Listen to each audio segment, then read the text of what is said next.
Saya sampaikan beberapa hal berkaitan dengan dalam rumah tangga, tapi ada hal yang juga penting saya sampaikan bahwa mendidik generasi itu sangat penting Bapak Ibu sekalian. Anak yang masih dikandung itu sangat besar pengaruhnya terhadap kondisi kejiwaan orang tuanya. Makanya ketika kita mengandung anak, itu harus menjaga stabilitas emosi. Kenapa? Karena itu akan berdampak ke anak sebenarnya. Dari situlah kita dianjurkan untuk banyak berzikir. Saya dapat satu istilahnya penjelasan para ulama, dan itu ada yang praktekkan Pak, tentang menghatamkan Al-Quran ketika kita dalam keadaan hamil. Ada satu anak di Iran, itu yang disebut dengan dokter cilik Al-Quran. Umur 5 tahun itu sudah hafal Quran 30 juz. Dan cara menghafalnya itu beda. Karena dia menghafal sekaligus bisa menjelaskan ayatnya. Jadi hampir dipastikan bahwa dia menghafal Al-Quran sekaligus tahu tafsirnya. Dan itu apa yang dilakukan oleh orang tuanya itu dicari, ditelusuri apa yang dilakukan oleh kedua orang tuanya. Cuma ini agak susah. Kenapa saya mengatakan susah? Mungkin istri kita berat, tapi kalau mau kerjasama itu bagus. Harus kerjasama betul. Karena sebelum dia menikah, ternyata dia bikin perjanjian dengan istrinya. Nanti kalau kita sudah menikah, saya minta jangan pernah keluar dari kamar. Jadi setelah menikah jangan keluar dari kamar, di kamar saja tinggal. Jangan menonton televisi, jangan melihat hal-hal lain, jangan membicarakan sesuatu yang tidak penting. Kemudian khatamkan Al-Quran terus. Jadi semenjak dia setelah menikah, itu hanya kan penghafal Quran memang kedua orang tuanya. Jadi dia menghatamkan Al-Quran, kemudian sampai dia hamil, dan di saat dia hamil dia hatamkan Al-Quran terus menerus. Dan tidak pernah meninggalkan kamarnya. Apa yang terjadi setelah anak itu lahir, umur 5 tahun itu bisa hafal Quran. Disebut dengan dokter cilik Al-Quran. Oh ini agak berat Pak. Kalau istri kita karena mau gosip ya susah. Apalagi jadi kalau, makanya saya bilang kalau kerjasama ya memang bagus. Karena itu agak berat. Apalagi kalau mau ke pasar tidak mungkin. Jadi mereka bisa keluar belanja. Kalau ini memang tidak keluar dari kamar, di kamar saja. Itu kerjanya hanya hatamkan Al-Quran. Bahkan ada informasi dari salah seorang sahabat saya yang tinggal di Iran, bahwa memang orang itu ketika ditanya berapa kali dia hatamkan Al-Quran selama dia mengandung, itu mengatakan dia menghatamkan Al-Quran kurang lebih 300 kali saat dia mengandung anak itu. Jadi kurang lebih 300 kali dia menghatamkan Al-Quran. Belum dia hitung sebelumnya. Makanya anak itu umur 5 tahun sudah bisa hafal Quran. Jadi hal itu memang bisa terjadi ketika orang itu betul bersungguh-sungguh. Karena ternyata itu pengaruh ke anak. Cuma anak kita itu memang ketika dia lahir, itu ada beberapa perlakuan. Kalau kita buka hadis-hadis, memang ada doa yang bisa dibaca pada saat anak tidur. Tapi tidak semua anak. Saya pernah pelajari dalam ilmu psikologi, karena ternyata otak itu kan, gelombang otak itu berubah-ubah berbeda-beda. Ada alfa, ada theta. Jadi itu gelombang otak itu berbeda-beda. Jadi ada otak bisa merekam pada saat orang tidur. Termasuk Pak Habibie itu, Profesor Dr. B.J. Habibie, itu otaknya bisa merekam pada saat dia tidur. Jadi kalau dia putar tape, kemudian tidur, dia pada saat dia bangun itu bisa dia hafal. Karena otaknya merekam itu. Dan untuk mendeteksi anak yang otaknya bisa merekam pada saat tidur itu gampang Pak. Caranya, kalau dia sudah nyenyak tidurnya, angkat tangannya. Pegang tangannya kemudian angkat. Kalau terangkat tangannya begini baru dia tertahan, dia tidak jatuh. Atau dia tarik, berarti itu otaknya aktif. Walaupun dia tidur. Anak seperti itu bisa diputarkan tape pada saat dia tidur. Itu merekam otaknya. Itu untuk mendeteksi. Dan itu dalam ilmu psikologi Pak sudah dibahas. Jadi Makanya kalau ada anak kita sudah tidurnya nyenyak, angkat tangannya. Kalau diangkat tangannya begini baru dia tarik begini, berarti itu aktif otaknya. Tapi kalau diangkat begini langsung jatuh, diangkat langsung jatuh, itu tidak merekam itu. Biar kita putar 100 kali tidak ada gunanya. Karena otaknya tidak menangkap sinyal itu. Nah, itu bedanya. Suami juga ibu bisa tahu. Makanya ada orang itu mudah sekali biar tidur, kadang mudah sekali mendengar sesuatu. Sedikit-sedikit kalau orang cerita di sebelah dia bisa dengar. Padahal dia tidur itu bangun sedikit kemudian tidur lagi. Itu sebenarnya otaknya merekam itu. Jadi ada memang orang begitu. Makanya itu rata-rata orang yang begitu, Pak, EQ-nya itu di atas hampir mencapai 200. 100 lebih. Nah, tapi ketika ada orang diangkat tangannya begini baru langsung jatuh, itu EQ-nya agak dibawa sedikit. Jadi kalau ibu mau tahu suaminya merekam otaknya begitu. Pada saat ketika orang tidur, otaknya merekam, itu bisa didoakan, Pak. Makanya ketika ada suami suka ngomel-ngomel, suka marah-marah, itu bacakan inna anzalnahu di telinga kanannya, tapi pelan-pelan saja. Nih, kalau dia sudah tidur, jangan tidak tidur. Kalau tidur, nanti dibacakan kalau tidur. Itu akan merekam itu. Karena sebenarnya itu kan setan. Pada saat orang tidur itu bisa, setan itu kan bisa kita ruqyah supaya dia keluar. Karena biasa kalau orang hidup itu mengamuk-ngamuk. Tapi saya juga heran, Pak, sekarang orang meruqyah. Dulu itu Nabi meruqyah, sahabat meruqyah tidak teriak-teriak. Tidak lompat-lompat jinnya. Sekarang kan jin sudah mulai lompat-lompat. Saya bilang kayaknya jin sekarang sudah pemain bola semua. Iya. Ruqyah dulu itu kan tidak ada begitu. Yang sekarang kan sudah seperti macam, seperti tadi. Saya bilang ini kayaknya setan sudah sekongkol. Makanya Habib Lutfi kemarin itu bilang, Raja Jin itu datang sama saya pusing. Jadi Raja Jin itu datangi Habib Lutfi, kemudian dia pusing, dia stres. Mengeluh sama Habib Lutfi. Wah, kami ini dulu ini anggota-anggota kami yang memasuki orang. Sekarang ini kami kewalahan karena orang yang memasuki kami. Jadi dulu itu jin yang masuk, sekarang jin yang dimasuki. Karena banyak orang sekarang menggunakan jin untuk melakukan sesuatu. Makanya jin itu pusing. Makanya pimpinannya menghadap sama Habib Lutfi itu. Jadi makanya sekarang hati-hati, Pak. Banyak orang menggunakan ilmu ini. Kemudian anak kita ketika lahir, apa yang dianjurkan?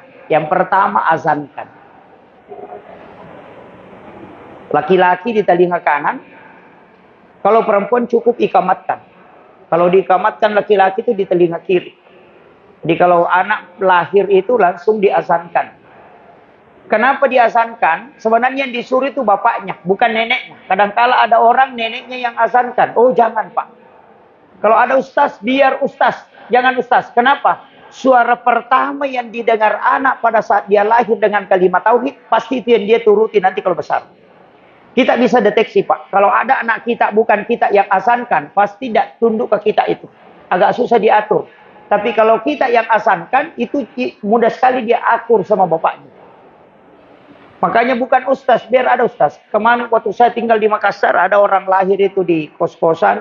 Anaknya lahir, langsung dia datang, panggil saya. Bapak, minta tolong diazankan. Saya bilang, tidak, kita yang azankan. Dia bilang, tidak, barakatnya. Saya bilang, apa barakat? Kau yang azankan, kau yang disuruh.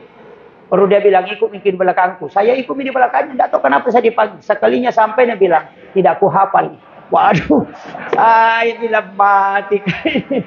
Dia tidak mau bilang di situ, di dalam bilang tidak ku hafal azan. Jadi dia suruh Kak dulu ikut di belakangnya, bilang tidak ku hafal. Saya bilang, Kak mati. Tanya ibu-ibu juga kalau mau menikah sama laki-laki, ya tanya dulu, bilang hafal jika azan. Ya, itu bahaya juga itu kalau tidak hafal azan, Pak, itu. Ternyata kenapa ini pusing-pusing langsung lari ke kamar. Ternyata dia tidak hafal azan. Ini kan jadi masalah juga. Makanya azankan. Disuruh di situ kan bapaknya, bukan yang lain. Setelah diazankan, baru bisa dibersihkan. Kalau sudah dibersihkan, kadang-kadang orang bersihkan dahulu. Sebenarnya mestinya itu diazankan dulu dengan penuh dengan darah itu. Kenapa? Darah yang lahir bersama bayi itu tidak kotor. Penting kita tahu. Dan setelah diazankan, sebenarnya sebelum menyusui anak itu ada doanya. Makanya ibu-ibu kalau melahirkan anak, jangan pakai susu dengkolah. Susu san itu jangan pakai itu. Kadang-kadang juga ibu-ibu ambil praktisnya. Itu susu formula itu kan kita tulis 0 sampai 3 bulan. 0 sampai 5 bulan, 0 sampai 1 tahun, 0 sampai 1 tahun setengah, 0 sampai biasa 1 sampai 2 tahun. Nanti itu sampai 3 tahun. Air susu ibu itu setiap sudah asar itu berubah. Setiap hari. Jadi bayangkan itu selama 2 tahun, itu air susu itu campurannya berubah terus. Dan itu sesuai dengan kebutuhan perkembangan otak anak. Makanya banyak anak-anak sekarang kecil itu cerdas. Tapi nanti mulai masuk kelas 6 itu mulai sudah buntu otaknya. Karena dia dipacu kayak yang potong, nanti stop lagi tuh. Makanya otaknya tidak stabil. Karena kita katakan, dulu pintar tapi kenapa bodoh? Sebenarnya di situ. Karena itu otaknya tuh terserang awal. Makanya air susu ibu itu stabil betul itu perjalanannya. Itu setiap asar itu berubah, setiap asar berubah. Dan itu sudah diteliti, Pak. Makanya air susu ibu itu kenapa orang yang sudah lama melahirkan itu dilarang menyusui anak bayi yang baru lahir. Karena itu nanti mempengaruhi sel otaknya. Sekarang kan ibu-ibu selalu pakai formula. Dengan alasan nanti berhenti cantik lah, waduh. Itu fatal itu. Tapi tidak ada jadi timi kepada anak. Insya Allah. Ibu-ibu di sini bagus semua, bagus. Insya Allah. Alhamdulillah. Bagus. Iya, itu penting. Kemudian, berikan nama. Saya kasih tahu, Pak. Ada rumus dalam ilmu hikmah itu. Tapi ini dalam ilmu hikmah. Bukan, kita kan biasa kalau kasih nama sembarang. Istilahnya yang penting, baguslah. Sekarang justru nama-nama artis banyak. Michael ini, banyak lah. Nama-nama Islami juga sudah mulai hilang. Ya. Jadi sudah banyak nama, bahkan sudah ada yang anak saat itu 4 namanya. Kadang biar gurunya tidak hafal. Itu kadang-kala susah juga itu, Pak. Tapi ingat, saya kasih tahu. Hindari menggunakan 3 nama untuk anak. Kalau saya, Pak. Saya pernah pelajari itu sama guru. Hindari menggunakan 3 nama. 3 nama 1 anak. Kalau menggunakan harus bagus sambung. Misalnya pakai Nur, tidak masalah. Nanti Nur misalnya melekat ke yang nama berikutnya itu. Dihindari. Misalnya pakai saja kan Muhammad Akbar, Muhammad Rijal. Begitu. Jadi jangan pakai nama sekarang kan banyak sekali. Ada Dikinya, ada semua. Ya, nama-nama artis lah. Karena mamanya kayaknya juga kalau mau anaknya jadi artis. Kalau nama itu dalam ilmu hikmah, ini ilmu yang saya kasih, pilih nama 3 atau 4. Kemudian istiharakan satu-satu. Kalau kita mau jadikan anak ulama atau penghafal Quran, istiharakan namanya itu yang satu-satu. Istiharakan satu-satu namanya. Mana yang bagus dengan istihara itu yang kita pasang. Jangan sembarang mengkasih nama. Hanya biasa kalau ada orang minta nama itu saya kasih 3 nama. Kasih 3 nama baru suruh pilih. Supaya dia istiharakan. Karena nama itu menentukan sekali, Pak. Guru T.K. Abdul Rahman Abu Dali itu ada beberapa orang yang dia ganti namanya. Yang saya tahu persis itu orang Pinrang ada. Dan saya pernah ketemu orangnya. Dia bilang, Pak Kiai, datang ke Guru T di Mangkoso. Pak Kiai, saya ini sudah 5 tahun mendaftar naik haji, belum antri kayak sekarang. Naik haji selalu ada uang waktu mau haji, tapi kok ada saja halangannya. Nah, tidak jadi berangkat. Ini sudah 5 tahun. Guru T itu langsung tanya, siapa namamu? Dia bilang, Lapan Nawang. Bilang Guru T, oh, tidak naik haji kok sampai mati kalau itu namamu. Dia bilang, bagaimana Pak Kiai? Bilang, ganti namamu. Jadi diganti namanya. Ini sudah tua, Pak, diganti namanya. Sudah tua. Sudah punya cucu, diganti namanya. Jadi dia bilang, jadi itu nama aku, Bang. Bilang, itu namamu. Jadi dia ambil nama itu. Baru Guru tak bilang, insya Allah tahun ini kau bisa naik haji. Nabi bilang, tidak bisa Pak Kiai. Mudah-mudahan doa tak tahun depan. Karena ini sudah pelunasan orang. Sudah selesai. Jadi Guru T itu pulang. Dan ternyata terbukti, Pak. Itu tahun naik haji. Saya itu tidak habis pikir. Dia mengatakan, saya sampai hari ini Pak Ustaz, belum percaya. Saya bisa naik haji padahal saya sudah daftar apa, itu tidak jadi naik. Dan itu kenapa bisa ada 1 orang mundur dan saya yang menggantikan. Itu jadi dia ganti namanya. Jadi memang ada beberapa itu dia ganti nama. Guru tak itu biasa ganti nama. Kadang ada hurufnya dia ganti. Ada memang. Ulama-ulama kita dulu itu tahu betul. Saya pernah mempelajari itu asma, tapi saya tidak bahas yang begitu. Itu kan fatal juga Pak kalau kita, karena nanti lari ke sifatnya itu. Jadi mudah-mudahan kalau kita punya anak nanti atau cucu, pilihlah 3 nama, kemudian kita istiharakan. Apa niat kita? Kalau kita mau kalau jadi penghafal Quran, istiharakan namanya. Ini yang cocok dengan itu. Kalau mau jadi bupati, istiharakan namanya. Niatkan untuk apa anak kita, baru istiharakan. Ini cocok untuk nama itu. Insya Allah itu terkoneksi dengan rezekinya itu. Dari situ ulama kita mengatakan, ini anak saya nanti jadi pejabat. Ini anak saya nanti jadi pengusaha. Karena dari situ sebenarnya. Itu tidak sembarang. Jadi untuk kasih nama. Tapi hindari juga berikan nama anak yang berat. Kan ada nama itu kan, di nama itu kan ada namanya khadam. Kalau kita kaji dalam ilmu hikmah, itu agak berat itu. Seperti kalau pakai Muhammad, baru pakai Akbar, baru pakai Azim. Oh itu fatal itu. Biasa itu anak itu sakit-sakitan. Susah untuk sembuh kalau sakit. Jadi hindari nama yang berat seperti itu. Biasa juga anak itu bangun tengah malam menangis. Kalau seperti itu agak berat namanya. Karena sebenarnya nama itu ada penjaganya Pak. Ada khadamnya namanya. Setiap lapas itu punya khadam. Jadi itu yang dipakai ulama sehingga kadang dia pakai nama cuma pendek. Makanya anak-anak kita kadang berubah-ubah sifatnya itu gara-gara itu. Nah. Kemudian, sudah kasih nama, sudah diazani, kemudian akikah dia pada, ini penting dulu, sebelum saya langsung ke akikah. Kalau anak itu lahir sudah duhur, pas selesai sholat duhur, bawa ke masjid. Letakkan di depan mimbar. Baru kita sholat sunat 2 rakaat. Kemudian, angkat anak itu, kemudian berdoa. Ada ulama menganjurkan membaca 2 surah. Yang pertama adalah surah Alam Nasrah. Kemudian yang kedua adalah surah Al-Ikhlas. Jadi surah Al-Ikhlas dibaca yang kedua itu. Tapi dibaca 3 kali. Tapi anak itu diangkat di depan mimbar begini. Kemudian kita doakan. Itu caranya ulama kita mengikat anaknya dengan masjid. Itu nanti anak kita kalau besar tidak akan lari-lari di masjid itu. Tidak. Jadi kalau dia ke masjid itu duduk tenang. Kemudian menangis itu kalau ada orang ke masjid, nah dia tidak ke masjid. Menangis itu. Itu cara, cuma orang tua kita dulu di kampung susah. Karena dia tidak mau kasih turun cucunya di tanah kalau tidak 40 hari. Oh itu fatal itu. Ini juga jadi masalah. Dia bilang, jangan kasih turun cucuku sebelum 40 hari. Itu fatal itu Pak. Tapi kalau sakit turun juga dia itu. Jadi masalah. Makanya itu pas satu waktu sholat itu, ketika dia lahir sebelum duhur bawa ke masjid. Cuma yang biasa masalah kalau anak lahir di rumah sakit kan tidak bisa keluar. Nanti pas keluar dari rumah sakit langsung kita bawa ke situ. Kita sholat sunnah hajat 2 rakaat, kemudian angkat itu. Makanya sahabat Nabi itu sering membawa anaknya ke depan Ka'bah. Kemudian di situ Nabi doakan. Itu supaya terikat kalbunya, supaya dia tidak mudah kena pengaruh Pak. Kemaksiatan itu tidak mudah kena pengaruh. Itu penting. Supaya terikat hatinya dengan masjid. Itu penting. Kadang anak-anak kita nanti besar mau disuruh masjid. Oh susah. Nah, dari situ kuncinya. Makanya pas waktu sholat pertama langsung bawa ke situ. Kemudian ibu-ibu kalau menyusui anak itu air susu ibu yang warna kuning itu jangan dibuang. Jangan sekali-kali dibuang. Itu air susu yang paling bagus untuk anak. Bapaknya juga harus kasih tahu. Jangan bapaknya yang ambil itu. Kadang juga bapaknya yang ambil. Wah itu parah itu. Jangan. Itu kasih ke anak itu.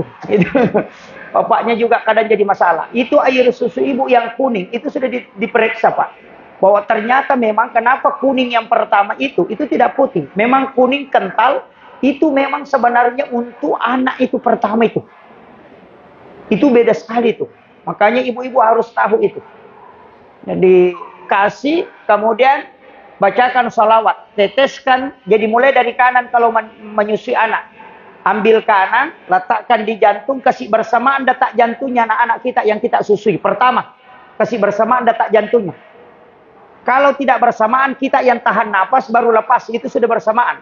Kalau sudah bersamaan, bacakan salawat. Sudah bacakan salawat syahadat. Tapi asyhadu an la ilaha illallah, baru teteskan air susu itu. Kalau dia minum, kemudian baca wa asyhadu anna Muhammadar Rasulullah.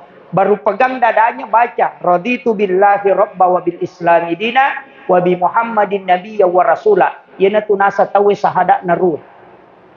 Sadap pamulang. Kemudian setelah itu kita juga baca. Letakkan di dada tangan, kemudian tarik. Kalau anak kita besar, dia kuliah di Makassar, dia sakit, tidak menelpon, itu kita sudah tahu. Kalau anak kita meninggal, kita akan tahu. Walaupun tidak dilapor orang, kita akan tahu. Dia kena musibah, kita akan tahu. Itu terikat langsung itu. Ini tuh Rabugis bilang, orang tua dulu mengatakan, pasti sumpu memang inap pasak pamulan anak-anak si bawa atau jejengin. Itu luar biasa, Pak. Kalau ilmu itu orang tahu. Sebenarnya itu juga istri bisa dikasih begitu, Pak. Pada saat orang berhubungan, selesai berhubungan, detak jantung itu bisa dikasih ketemu, kemudian bacakan Fatihah, kemudian tarik itu. Istri menyeleweng, kita akan tahu. Biar tidak diberitahu. Itu ada ilmunya itu, tapi ini sudah lewat. Pak akhirul kalam, wallahul muwaffiq ila aqwamit thoriq. Assalamualaikum warahmatullahi wabarakatuh.